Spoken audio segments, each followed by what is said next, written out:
সুপ্রভাত। আজ 11ই অক্টোবর, আন্তর্জাতিক কন্যা শিশু দিবস বা বিশ্ব কন্যা দিবস।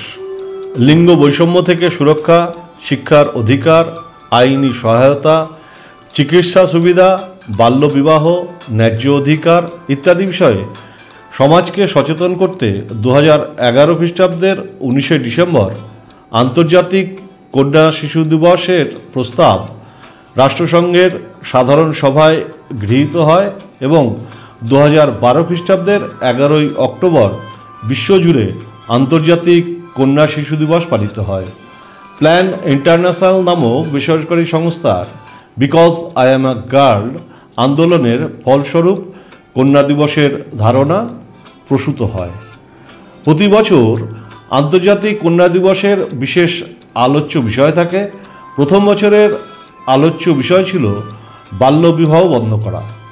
আমরা জানি 1850 খ্রিস্টাব্দে বিদ্যাসাগর মহাশয় তাঁর বাল্যবিবাহের দোষ প্রবন্ধের ফলশ্রুতিতে 1929 খ্রিস্টাব্দের 24শে সেপ্টেম্বর বাল্যবিবাহ নিরোধক আইন পাশ করে মেয়েদের বিবাহের বয়স 14 বছর বাতিল করে 18 বছর করা হয়।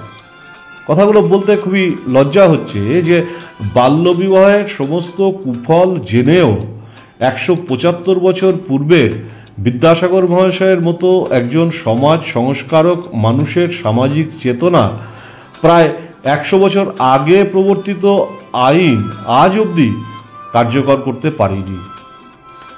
2024 খ্রিস্টাব্দের বিশ্ব কন্যা দিবসের পালনের মূল বিষয় ছিল ভবিষ্যতের জন্য মেয়েদের দৃষ্টিভঙ্গি, যা মেয়েদের অগ্রগতির জন্য তাদের ক্ষমতা ও যোগ্যতা অর্থাৎ কোনো কাজের জন্য শারীরিক ও মানসিক শক্তি বৃদ্ধির প্রতি লক্ষ্য রাখা, তাদের চিন্তাভাবনাকে গুরুত্ব দেওয়া ও তাদের স্বপ্ন পূরণের প্রয়োজনীয় সমর্থন ও সংস্থান নিশ্চিত করা এবং টেকসই উন্নয়নের জন্য মেয়েদের কণ্ঠস্বর উন্নীত করা। যে কোনো কাজে ধারাবাহিকতা বজায় রেখে উন্নয়নের লক্ষ্যে পৌঁছাতে কণ্ঠস্বর একটা গুরুত্বপূর্ণ ভূমিকা পালন করে। তাই শিক্ষা, স্বাস্থ্য, লিঙ্গ সমতা ইত্যাদির অধিকারকে বাস্তবায়িত করতে কণ্ঠস্বরের উন্নতির প্রয়োজন। মেয়েদের সংগঠন ও জাতিসংঘের পরামর্শ অনুযায়ী 2025 খ্রিস্টাব্দের আন্তর্জাতিক মেয়ে দিবসের প্রতিপাদ্য আমি মেয়ে, আমি পরিবর্তনের নেতৃত্ব দিচ্ছি। বর্তমানে মেয়েরা পুরুষের মতোই যে কোনো সংকটের সম্মুখ সারিতে অবস্থান করছে। প্রতিটি মেয়ে সর্বত্র সমান সুযোগ ও মর্যাদার যোগ্য। আজকের দিনে বিশ্বজুড়ে মেয়েরা যে কোনো প্রতিদ্বন্দ্বিতায় মোকাবিলা করতে প্রস্তুত।